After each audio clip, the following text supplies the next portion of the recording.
All right, everybody, welcome back. We are on Enlightenment Day 6. Today is Friday, December 11th. I am excited. We are on Day 6. Keep chugging along. This is the end of the second week of our Enlightenment unit. You remember the first day that we did this PowerPoint, we went over the overview of the Enlightenment, just what the Enlightenment was. Then on Monday, we attacked John Locke and Thomas Hobbes. Tuesday, Montesquieu and Rousseau. Then we went over women in the Enlightenment on Wednesday. Yesterday we went over Adam Smith and the economy, and today we are going over the Enlightenment in America and how that is going to translate into the American Revolution and the Declaration of Independence and all that stuff that we hold to be self-evident, all of that good stuff.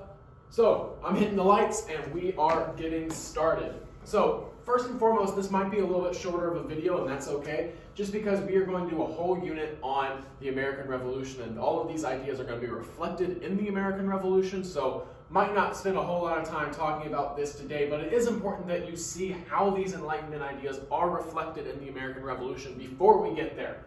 So, America's Enlightenment and Great Awakening is a period marking the contrasting ideas of intellectual reason and religious emotionalism. So you have these religious ideas, the religious awakening called the Great Awakening, and is going to contrast with these Enlightenment ideas, and we're going to see that as we go through today. So, first and foremost, literacy. The colonies in the Americas were the most literate society of the world. About 90% of males in New England were literate, and about 40% of females. And that's far greater than anybody else in the world at the time. So they are the most literate society in the world. Literacy throughout the world throughout the colonies varied from about 35 to 50%. England averaged about 30%. So despite widespread literacy books, I misspoke about these literacy numbers. So literacy throughout the world varied from 35 to 50% throughout society, and England averaged about 30, whereas you see 90% of males, 40% of females in the colonies. So despite widespread literacy, books were actually very, very rare, because people were more compelled by speeches and debates than they were by books in the colonies. That's just the way the culture was there. So people were more moved by people who had spoken word. So you could write stuff down, but you needed to present it in order for it to really land anywhere. So as always, Google Forms look a little bit different for this unit. So the questions are blank. I'm going to give you the first question now. So you see the answer choices for the first question on today's Google Form. The question that you need to answer with those answer options is, in which of the following did the American colonies lead the world? There's a couple different areas where countries get compared annually. In which of those categories that are listed below did the United States lead the world? All right, the father of America's Enlightenment was Benjamin Franklin. He had a mutual improvement society, and it was bent on debate. So Benjamin Franklin understood the way that American colonists wanted to receive information. They wanted it through spoken word, through debate, and through speeches. He understood that, and he was bent on doing that through debate. So the Poor Richard's Almanac is a collection of essays, maxims, and proverbs. So these sayings that you might have heard before, these are going to come from Benjamin Franklin and his mutual improvement society. So Benjamin Franklin in the Poor Richard's Almanacs. Here are a couple examples. So early to bed and early to rise makes a man healthy, wealthy, and wise. So go to bed early so you can get up early the next day and attack the day. That's what Benjamin Franklin said. Well done is better than well said. So don't just say it, do it. A penny saved is a penny earned. Save your money. There will be sleeping enough in the grave. So it's kind of ironic that he says go to bed early, but then in the same work, don't sleep all day. Kind of the same idea there. So he was a go-getter, and he wanted people to adopt these maxims, these proverbs, in order to benefit their life. Your second question, who was the father of the American Enlightenment? Pretty easy. Franklin's impacts, so he had other impacts other than just the Enlightenment. He started the volunteer fire department. A lot of communities have a volunteer fire department. I'm not sure if Franklin does or not. I know Bowling Green does not, but smaller towns usually do have a volunteer fire department. First library, he founded the College of Pennsylvania, which is now UPenn. He founded the first, and then UPenn founded the first medical school. That's an Ivy League school now. He's an elected political leader, judge. He led innovations in electricity, stoves, heating. So these ways that he inspired others to think different, that he adopted for himself, that's what made Benjamin Franklin so influential and why we still talk about him today, because he was able to think differently than what everybody else was thinking, and that allowed him to be able to have new ideas to bring to the table, which got him into political positions and gained him an advantage in society. This is just a picture of the Philadelphia Hospital, the nation's first hospital, courtesy of the University of Pennsylvania Medical School and Benjamin Franklin. Okay, so the American Philosophical Society. So the American Philosophical Society was founded in 1743 by Thomas Jefferson, who was later a president.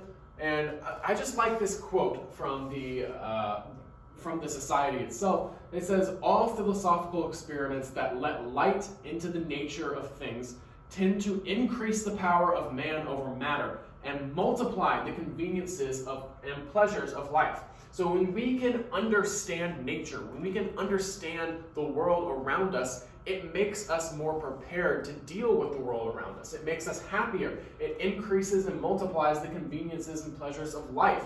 We let light into the nature of things. We understand how things work. We're going to have a more functional and better society when we can understand how things work. And that's what this society really enjoyed. So your question for number 3, there's a series of statements for number 3. Those are the answer choices. You need to identify which one of those this society most likely would have disagreed with. So which of those 4 statements, so they would have agreed with 3 of them, they would have agreed with the ideas that 3 of them are, or the movements, but one of them they would have strongly disagreed with. What do you think that one was? Okay, the American Revolution. So the American Revolution, we don't really classify it as a classical revolution in the sense that a social class did not revolt against the one above it. So when we talk about a revolution, we're usually talking about a lower class revolting against a higher class. That's what we think of a revolution being. But in this case, it was really more a war for independence, but it did incorporate rhetoric from the Age of Reason, or the Enlightenment. So American revolutionary leaders studied Locke and others, so John Locke and Thomas Hobbes, really not Thomas Hobbes, but mostly John Locke. Thomas Jefferson really likes the teachings of John Locke, so he is going to put a lot of those words, right? Remember we said John Locke, life, liberty, property. Thomas Jefferson, life, liberty, pursuit of happiness. Different, but definitely taken straight from the words of John Locke. So they are going to study Locke and others, and they certainly believed in the rhetoric, but the average patriot in the street paid little in the way of taxes. So no taxation without representation was little more than a slogan. So this idea that no taxation without representation, I'm not really going to get into it right now, but you should know that it was mostly just a saying, because the average person in the colonies didn't pay very heavy taxes. It was more so businesses and corporations that had to pay those taxes. The new government formed after the Revolution was at least outwardly based on Enlightenment principles. So after the colonies win the American Revolution, spoiler alert if you didn't know that, they are going to put in their own government, and it's going to be widely based on these Enlightenment ideas. Separation of power, no taxation without representation, limited government. And although it would be decades before most of the principles were actually put into practice, think of how long it took for women to receive the vote. It takes a long time for things to be put into practice. I mean, the country is founded and we're starting to have new ideas that incorporate more people. It still took 150 years for women to gain the right to vote in the country. So things move at a very slow rate, just historically. They always move at a slow rate. But you can see that just in some aspects, the Enlightenment ideas are going to start creeping into American society. So before I move on, I do believe there's a question on here, number 4.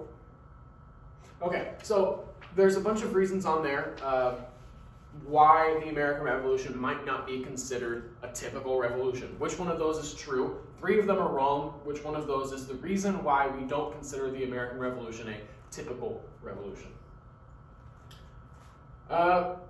So the Declaration of Independence. So the Declaration of Independence is written by Thomas Jefferson, And it's going to restate that idea of the social contract. So there's different definitions of the social contract. Of course, we have Locke, who believes that it's an agreement between people and the government, and then we have Rousseau, who believes that it's actually an agreement between you and the people around you to obey laws. But his idea of the social contract we will get into when we go over the American Revolution. But Thomas Jefferson is going to restate that idea of the social contract in the Declaration of Independence. He's also going to list out grievances. So he's going to list out and say, this is exactly what King George, who was the King of England, and this is what he did to break that social contract. So he's going to list out he's going to list out 100 reasons why the king has lost his faith in the colonies, and the colonies have lost their faith in him because he broke the social contract, and he's going to list out all the ways that he did that. It's going to be considered the first true government document that contains Enlightenment principles. That's going to be the Declaration of Independence. France is going to jump on board later, but the United States are going to beat them to it. And this document is going to be used as a pattern for revolutions around the world, particularly the French Revolution, but we will get to that when we come back from Christmas. But for right now, that is the end of today's assignment. Your fifth question, sorry, before I get too far. So, each of the statements in the fifth question for the answer choices, each of them is true except for one. Choose the one that's incorrect, and that's how you get that last question. So, each of the following questions are true except, and that's number 5. So today's assignment, make sure you finish those Google Forms. There is a Google Form posted on our Google Classroom page. After you finish watching the video, fill out that form to get today's points and mark yourself present in Infinite Campus. Let me know if you have any questions, comments, or concerns, or if there's anything you need from me. Again, I am available for office hours, so email me if you need to meet up sometime next week or today. Just hit me up on my email, and we will set up a time. Other than that, if you have finished everything for this class, if you finished the Google form, you are all caught up, then you are good to go for the day. Just let me know if you need anything from me. Later, Wildcats.